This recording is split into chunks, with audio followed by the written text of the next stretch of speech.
Comment section में एक बहुत ज़्यादा क्वेश्चन चल रहा है कि मैम इस साल का जो क्वेश्चन पेपर है वो बहुत ज़्यादा कठिन आने वाला है। ये फला फला इंसान ने बोला है कि मैम ये जो क्वेश्चन पेपर का लेवल है इस बार बहुत ज़्यादा कठिन आएगा। तो समझ में नहीं आ रहा है मैम कि इस साल प्रिपरेशन कैसे करें। जो लिमिटेड टाइम बचा हुआ है उसमें प्रिपरेशन की जगह तो हम टेंशन कर रहे हैं, हमें समझ में नहीं आ रहा, हमारी पढ़ाई अच्छे से नहीं हो रही। तो एक बात बताओ, अभी एग्जाम हुआ नहीं है, एग्जाम से पहले तुम्हें कैसे पता चल गया कि क्वेश्चन पेपर बहुत ज़्यादा हार्ड आएगा? ठीक है, क्वेश्चन पेपर अगर हार्ड आएगा या फिर क्वेश्चन पेपर सरल आएगा ये तो तब पता चलेगा ना 8 या 9 जून को, जब आपका जो क्वेश्चन पेपर आपके सामने होगा। ठीक है, ये जो जिसको पहले से पता चल गया है ना वो सिर्फ फेका फाकी कर रहे हैं। ठीक है, तो आप उन चीज़ों में मत उलझें। जो भी लिमिटेड टाइम है उसमें अच्छे तरीके से अपनी प्रिपरेशन करें ताकि इस साल सिलेक्शन के चांसेस जो हैं वो बढ़ जाएं। ठीक है, जो भी लिमिटेड टाइम बचा हुआ है उसमें ये फालतू चीज़ों में अपना टाइम मत लगाएं कि नेगेटिव मार्किंग मैम ज़्यादा हो जाएगी, का पेपर बहुत ज़्यादा कठिन आ जाएगा, प्रिपरेशन हो ही नहीं पा रही है, बहुत ज़्यादा टेंशन हो रही है, क्या करें? तो देखिए, सिवाय प्रिपरेशन के आपके पास कोई ऑप्शन नहीं है। अगर इस साल आपको एम्स में एडमिशन लेना है तो कोशिश कीजिए जो आपके पास बचा हुआ टाइम है उसको अच्छे से यूज़ कीजिए। जो भी क्वेश्चन प्रैक्टिस है वो सही से कीजिए, चैप्टर्स को अच्छे से पढ़िए। ठीक है, सोच के देखिए ना, अगर क्वेश्चन पेपर बाई चांस बहुत ज़्यादा कठिन भी आता है तो वो क्या सिर्फ आपके लिए ही आएगा? वो बाकी स्टूडेंट्स के लिए भी तो आएगा। तो वो सॉल्व क्वेश्चन को कर सकते हैं तो आप क्यों नहीं कर सकते? आप भी उस तरीके से अपनी प्रिपरेशन करो। आपको ये फालतू चीज़ों से मतलब ही क्या है? आप अपनी जो भी प्रिपरेशन है, जो भी चैप्टर्स आपको पता है कि ये सिलेबस में आने वाले हैं उनको अच्छे तरीके से प्रिपेयर कर लो। जो भी फॉर्मूलाज वगैरह है उनको अच्छे से पढ़ लो। एनसीईआरटी क्लास 11th और क्लास 12th की बायोलॉजी के लिए जो है उसको अच्छे से पढ़ लो। अब उसके बाद ये फालतू की बातें, ये सोचना कि मतलब क्वेश्चन का लेवल हार्ड आ गया तो क्या करेंगे? जब अगर क्वेश्चन का लेवल बाई चांस बहुत ज्यादा हार्ड आ भी जाता है तो इतने स्टूडेंट्स के लिए ही आएगा, आपके अकेले के लिए नहीं आएगा कि सिर्फ आपके पर्टिकुलर इंसान के लिए क्वेश्चन पेपर जो है वो बहुत ज्यादा हार्ड डिजाइन किया गया है। ठीक है, ऐसा बिल्कुल नहीं होने वाला। तो आप अपना जो भी ये फालतू का जो दिमाग लगा रहे हो उसको मत लगाओ। जो भी दिमाग ज्यादा लगाना है तो अपनी प्रिपरेशन में लगाओ, वो ज्यादा फायदेमंद होगा। ठीक है, और बहुत से स्टूडेंट्स जो इस बात को लेकर परेशान है कि मैम इतनी ज्यादा टेंशन हो गई है कि हमारी प्रिपरेशन भी नहीं हो पा रही है। तो देखिए, अगर इतनी ज्यादा आपको टेंशन हो रही है कि प्रिपरेशन नहीं हो पा रही है तो इस बार आप ये भी भूल जाइए कि आपका सिलेक्शन भी होगा। ठीक है, देखिए, साल भर आपने अच्छे तरीके से पढ़ाई की है ना, तो जो लिमिटेड टाइम बचा हुआ है इसको थोड़ा और अच्छे तरीके से इसमें चैप्टर्स वगैरह को पढ़ लीजिए। जो भी क्वेश्चन प्रैक्टिस है वो अच्छे से कर लीजिए। जो भी आपको कठिन क्वेश्चन लग रहे हैं उनको दोबारा सॉल्व करके देख लीजिए।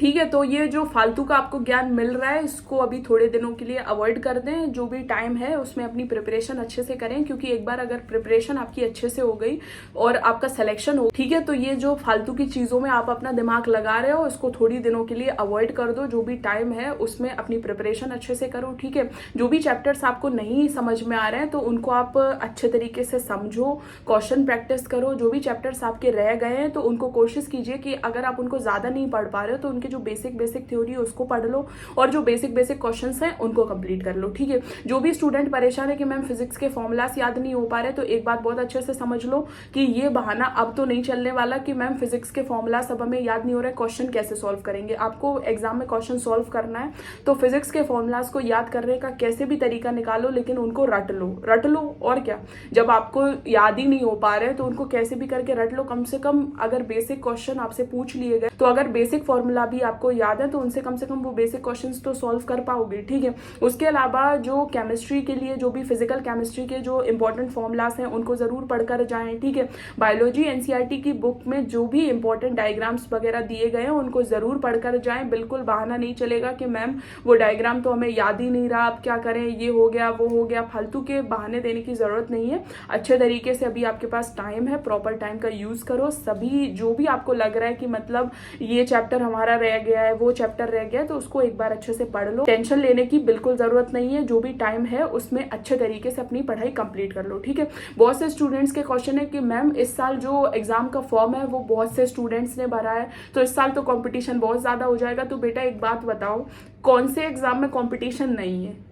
एक बात बताओ कि कौन से एग्जाम में बिल्कुल जितने बच्चे पार्टिसिपेट कर रहे हैं उन सबका सिलेक्शन हो रहा है। ठीक है, तो ऐसी आप अपनी प्रिपरेशन करो ना कि जिससे कितना भी कंपटीशन बना रहे आपका सिलेक्शन हो जाए। ठीक है, ये फालतू की चीजों में अपना दिमाग नहीं लगाओ कि मैम समझ में नहीं आ रहा है कितने बच्चों ने इस साल फॉर्म भरा। अब कितने भी बच्चे पार्टिसिपेट कर रहे हो, कितने भी बच्चों ने एग्जाम का फॉर्म भरा हो, वो तुम्हारे कंट्रोल में तो है नहीं कि मतलब तुम रोक लोगे कि नहीं बस इतने ही बच्चे फॉर्म भरो। ऐसा तो नहीं होने वाला। ये सब चीजें तुम सबके कंट्रोल कंट्रोल के बाहर है, तो बिल्कुल इन चीज़ों में क्यों अपना फालतू दिमाग लगा रहे हो, ठीक है। अब एग्जाम का फॉर्म है, कोई भी भर सकता है भाई, जो एलिजिबल होगा वो फिल कर सकता है, ठीक है। उसमें तुम क्यों फालतू का अपना दिमाग लगा रहे हो कि अरे इतने बच्चों ने एग्जाम का फॉर्म भरा है, इस साल तो हमारा सिलेक्शन कैसे भी नहीं हो सकता।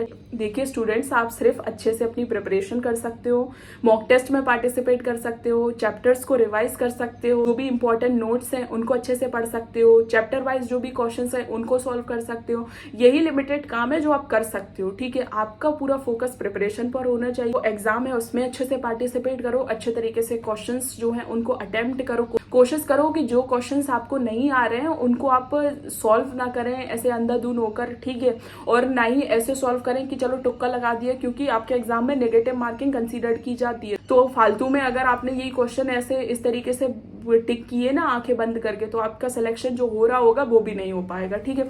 तो कोशिश कीजिए कि जो आप कर सकते हो वो चीज तो करो, कम से कम आप अपनी प्रिपरेशन को अच्छा कर सकते हो तो अपनी प्रिपरेशन को बहुत ही बेटर करने की कोशिश करो, कि कम से कम अगर बाई चांस सिलेक्शन होगा या सिलेक्शन नहीं होगा ये तो बात की बात है ना, ये तो जब आपका एग्जाम हो जाएगा उसके बाद आपको पता चलेगा कि अरे कितने मार्क्स आ रहे हैं, ठीक है। तो तब काफी टाइम आपको मिलेगा, तो वो जो टाइम मिलेगा उसमें ये फालतू चीजें आप सोचते रहना, लेकिन अभी जो लिमिटेड टाइम बचा हुआ है उसमें पूरा फोकस अपनी प्रिपरेशन पे लगाओ, ठीक है। और अगर कोई भी डाउट, कोई भी कंफ्यूजन या फिर कोई भी क्वेश्चन है तो कमेंट सेक्शन में जरूर आप पूछें, और कमेंट सेक्शन में जरूर बताएं कि आपको ये वीडियो कैसा लगा। Thank you so much for watching.